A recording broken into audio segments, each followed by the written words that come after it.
Deion Sanders said he was going to make a splash, and it appears he did just that.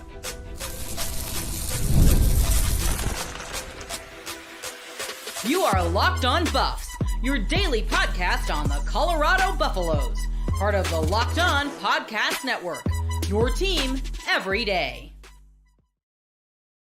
Welcome to Locked On Buffs. I'm your host, Kevin Borba. Today's episode is brought to you by Monarch Money. Take control of your finances with Monarch Money. Use code LOCKEDONCollege at monarchmoney.com for 50% off your first year. We're also brought to you by the Locked On Podcast Network, your team every day for free and available wherever you get your podcast. So make sure to like, subscribe, and follow so that way you don't miss out on a moment of the coverage.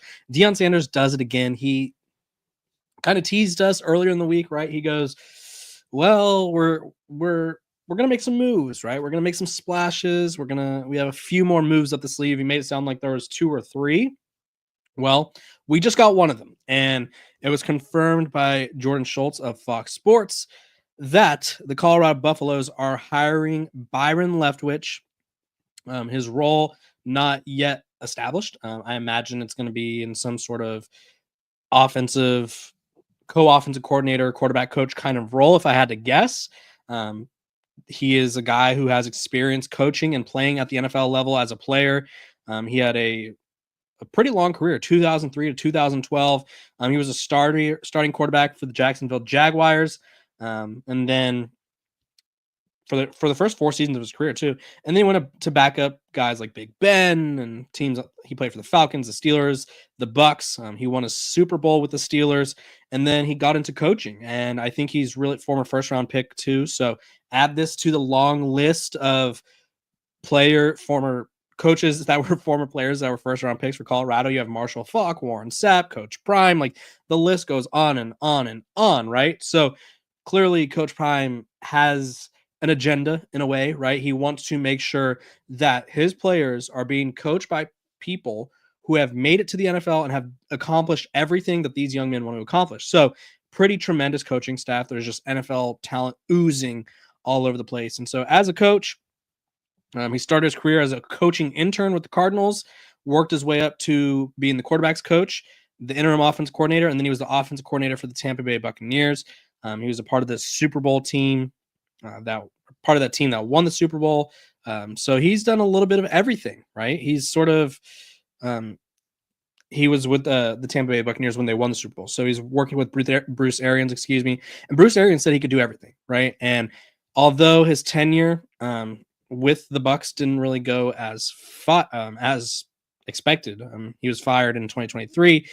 He's a guy that still was commanding a lot of attention, right? He interviewed for NFL head coaching jobs. He interviewed for offensive coordinator jobs. And so this is certainly a really, really great hire by Coach Prime, because you're getting a guy who is probably really close to becoming an NFL head coach, or was at least on that trajectory at one point. And it hasn't happened yet, but at the same time, he's played in the NFL. He's been there. He's done that. He's won a championship as a player, as a coach. And so now he gets to mentor this young team, right? This offense, although there's a couple experienced guys, it's going to be relatively young. So he brings a new perspective. Also, the development of the quarterbacks will be a big, I think, point of interest this season, right? You have Julian Lewis, who's a 17-year-old true freshman, 5-star, highest-ranked quarterback in Colorado history. And then you have Caden Salter, who was the Conference USA MVP 2 years ago and is looking to return to that form, right? He didn't have the best year by any means this past year. I think he saw a decline in all of his passing statistics for the most part. And so there's a lot of things to be excited about, right? There's a lot of things if you're a fan of Colorado, you have to applaud Coach Prime for continuously bringing in the best staff around him, right? I think Coach Prime is the perfect CEO role. I think he offers a lot of knowledge obviously as a player. He played corner, could play some receiver, could return kicks, punts, whatever. But he's not afraid to put other guys around him who may have other insight than him. And I think that's the best sign of a great leader, is someone who's willing to have other voices come in and be like, hey, this is what I think we could do, right? Because honestly, if Deion Sanders wanted to, he could put together a staff of just a bunch of yes men who are just going to do whatever he says and not sort of push him or the team to be better. But when you're hiring guys like Pat Shurmur, who's a head coach, Warren Sapp, who brings a lot of energy. Marshall Faulk, who's never coached but knows a lot, right? Marshall Faulk was viewed as one of the smartest players ever. Byron Leftwich, former NFL coach, right? You're bringing in all these guys, and that's you saying, I want people around me to lift me up, and I want them to lift themselves up and lift this program up and these young men as well. So really nice hire. Again, don't really know what the role specification is. It was kind of leaked a little bit in a YouTube video. He was spotted off to the side, and then they introduced him as coach. They didn't say what he was coaching, or at least not in the video that I saw. Again, I imagine he'll be a quarterback's coach, sort of assistant offensive coordinator or assistant to the offense coordinator if you want to go if you want to go like office style, or Dwight Schrute was the assistant to the regional manager, kind of like that. But I love the hire, right? Colorado is in a new era. I just talked about it yesterday with CBS Sports' Shehan Jayaraja. It's phase 2 of the Deion Sanders era in Colorado, and just in general of his coaching career, right? He is no longer coaching Shador. He's no longer coaching Shiloh. He's no longer coaching Travis, right? He is no longer coaching his sons, or Travis in that case, someone he views like a son. So, and they all happen to be, for Travis and Shador at least, were superstars, and Shiloh was a really good college player. So you're changing everything about the landscape of your team, right? Colorado as a team was built around those two, had a lot of great pieces, don't get me wrong, but it was built around those two. Now it's like, okay, where can we go from there? Where can we go from our best season since 2016? Where can we go from being built around two superstars to now being a more complete team? Because Deion Sanders himself said this team is better. And I think he understands that in order to allow other people to see that, he's got to put the right pieces in place so everyone can be like, actually, yeah, they are better, right? This is an amazing hire, honestly. I think I'm excited to see what the other two hires are. You look at just the hires he's made this offseason. Defensive line coach, former NFL player, had like a 10-year career, was coaching with the Cowboys this past year. Marshall Faulk, Pro Football Hall of Fame, College Football Hall of Fame, first-round pick, has done it all, right? He is bringing in guys with plenty of experience. Byron Leftwich, NFL quarterback, first-round pick, Super Bowl champion as a player and as a coach. It doesn't get better than that in terms of experience. So really love the hire. In terms of NFL-style mindsets, let's talk about Deion Sanders issuing a challenge to Bill Belichick.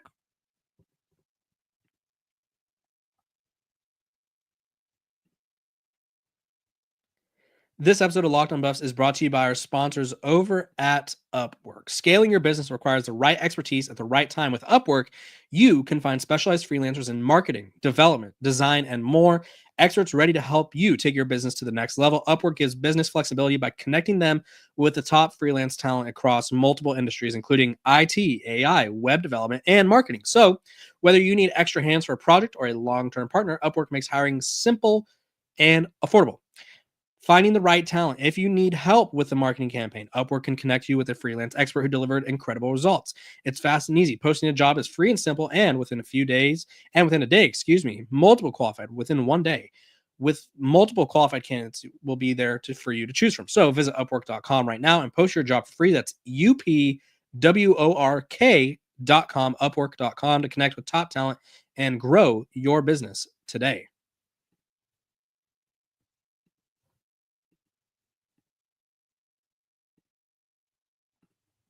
This episode of Locked on Buffs is also brought to you by our sponsors over at Fabric. Life moves fast, especially when you have a family. One day you're watching your kids take their first steps, and before you know it, they're off to college. And that's why securing their future is so important. Fabric by Gerber Life makes it simple to get lifetime insurance that fits your family needs. With Fabric, you could apply for lifetime insurance online right from your couch. You could be covered in under 10 minutes, and in many cases, no health exam is required. It also offers you peace of mind. As a parent, you want to make sure that your family is protected financially, no matter what happens, and Fabric will give you that peace of mind. So join the thousands of parents who trust Fabric to protect their families. Apply today in just minutes at meetfabric.com/lockedoncollege. That's meetfabric.com/lockedoncollege. meetfabric.com/lockedoncollege. Policies issued by Western Southern Life Assurance Company, not available in certain states. Price is subject to underwriting and health questions.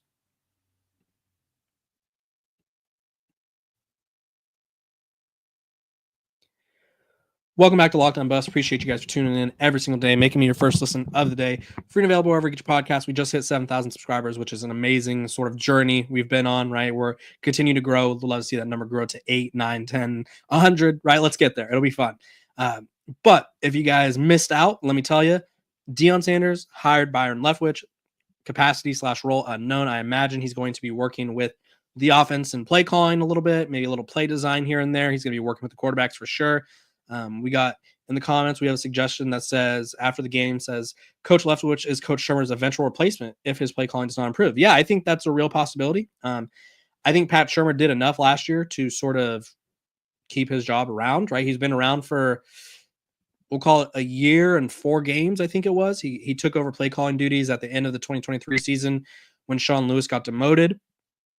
And he's done a good enough job, right? But he won't have Shador and Travis to bail him out on some of his uninspired or maybe lacking creativity plays. So we'll see what Mr. Leftwich's role it will be. Moving on, we are talking about spring games. Deion Sanders, Bill Belichick. I love the idea, right? So if you guys remember earlier this week, Coach Prime was like, you know what? Rather than canceling spring games, I want to play against someone. And I think everyone in the country was like, that's a great idea. Who are you going to play against, right? And Fran Brown, from Syracuse was like, we'll play. Like, we want to play you. We'll fly there for 3 days. And I think it was a valiant effort to get some attention on his program. I think had Coach Prime not really had a team in mind that he wanted to play against, probably a great idea, right? I think there's probably, 40 teams in college football at least that would be more than willing to play against Colorado on ESPN2, right? That's where their spring game is. It's going to be ESPN2 April, I think, 19th, if I'm not mistaken. So a lot of people probably would have lined up for that, right? We had Fran Brown, the coach from Prairie View A&M. I'm sure there's maybe Jackson State, maybe Delaware State, Norfolk State, like all the teams that Coach Prime is close with their head coach, maybe Eddie George and Bowling Green, maybe want to get some attention on the program there. So I'm sure a lot of people would have lined up, right? But according to Carl Reed at 24/7 Sports, Coach Prime already has a team in mind, and that's Bill Belichick and the North Carolina Tar Heels. Now, does this make sense for both parties? For Bill Belichick, I don't know, because the spring game is in about a month. So that's 30 days. Do you really want your the public's first viewing of your team to be in a game that doesn't matter? You haven't had a ton of time to get things going, like your system, your coaches, guys getting comfortable and all that. So it's really, really, I would say, a risky situation for Bill Belichick's program. Obviously, it gets attention on it, but it's risky in the sense of I don't know if he wants to put his team out there like that. That being said, Coach Prime says he wants everything to be like an NFL style. Everything he wants to be everything run like an NFL franchise, and that doesn't shock me, right? He's modeled his whole NFL staff is based on guys who have played, coached, or have some sort of NFL ties. Robert Livingston was, I think he's one of the few coaches on the staff in a prominent role that didn't play in the NFL. And guess what? He was in the NFL as a staffer for over a decade. So he wants that NFL vibe. I think Bill Belichick, more than anyone, would get it, understand it, and sort of be able to help facilitate this. I talked about my concerns yesterday, right? I think, and Shehan made a good point. That's Shehan Jayaraja, CBS Sports. He came on the show. It was a great episode. Go watch it. I'll post some other clips from it as well. I think I had 3 concerns, right?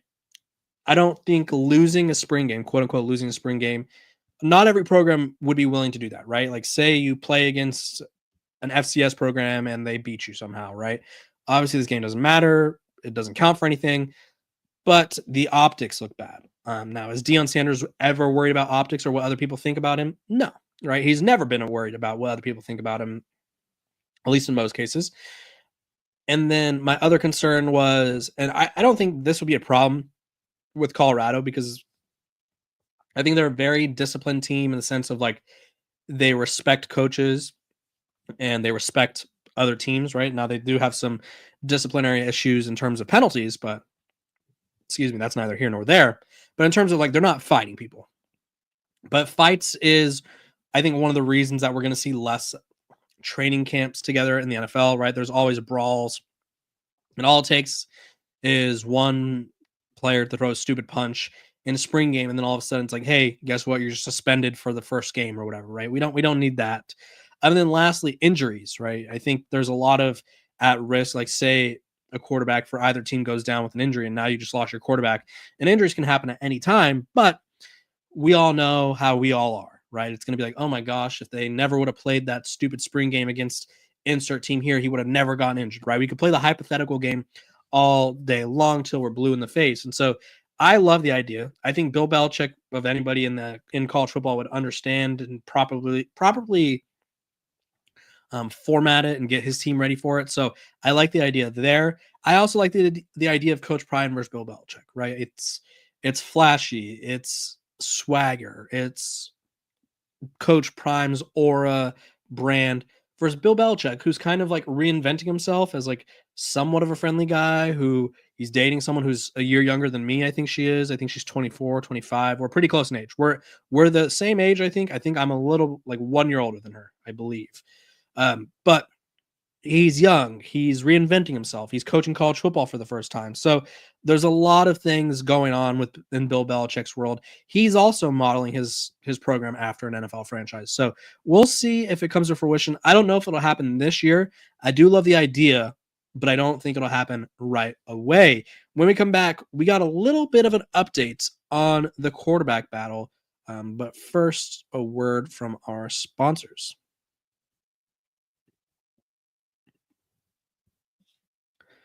This episode of Locked On Buffs, it's brought to you by Monarch Money. Ever check your bank account and wonder, where did my money go? Between dining out, online shopping, and entertainment, it's easy to lose track. That's where Monarch Money comes in, your personal CFO, giving you full visibility and control over your finances. Monarch Money isn't just a budgeting app. It's a complete financial command center. You can track all your accounts, investments, and spending in one place, so you stop just managing your money and start building wealth. They have easy collaboration. Managing money with your partner is smoother than ever, right? You just can track shared and personal accounts, set goals, and stay on the same page without the stress. So take control of your finances with Monarch Money. Use code LOCKEDONCollege at monarchmoney.com for 50% off your first year.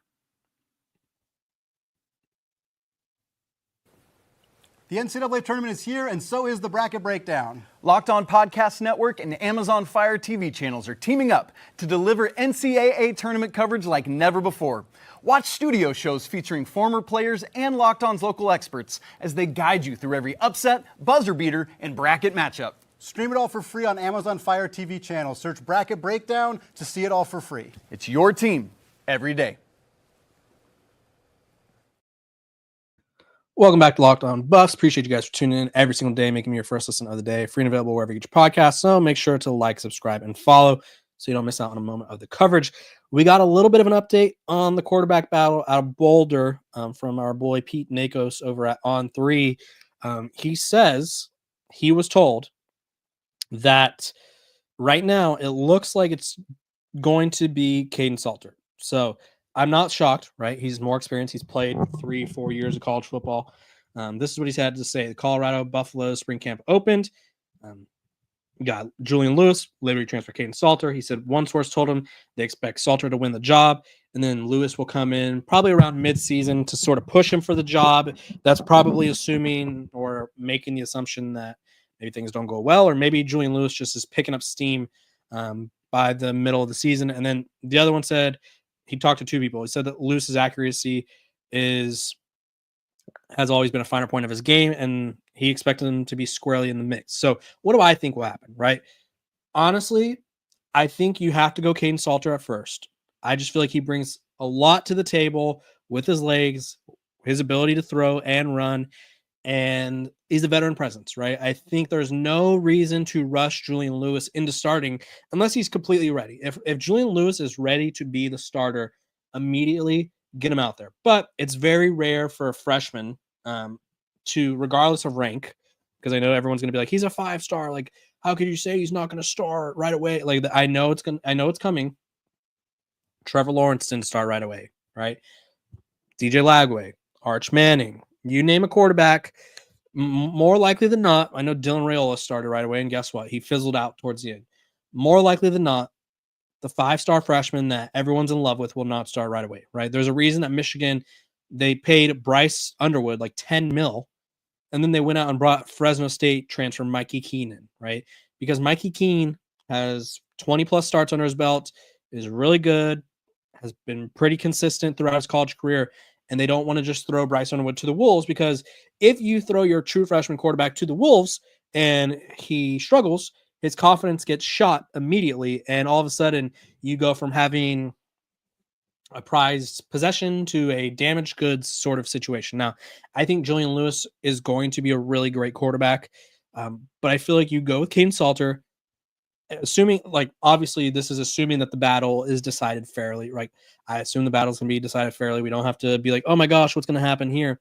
If Caden Salter wins a job, or if it's close, I think you go Salter, let him sort of figure things out. Maybe it's a game situation better. I think you just go Salter for a little bit. And if he's leading you to wins and he's playing well, then you keep him, right? And you go, hey, Julian, we want you to learn from him. And if Caden Salter starts to struggle, then you go, hey, we have a young freshman superstar ready to step in whenever. So I think there's more. I think it makes more sense to let Caden Salter get the first nod. Then you go to Julian Lewis to sort of see like what he's capable of, right? I don't think you need to throw him into the fire right away, because, I mean, Colorado's got an interesting schedule to start the year. You start off with Georgia Tech coming to Boulder, and Georgia Tech's probably going to be, I mean, I won't say middle of the pack ACC team, but I feel like they're going to be towards the top of the ACC, right? They kind of they push Georgia to the brink.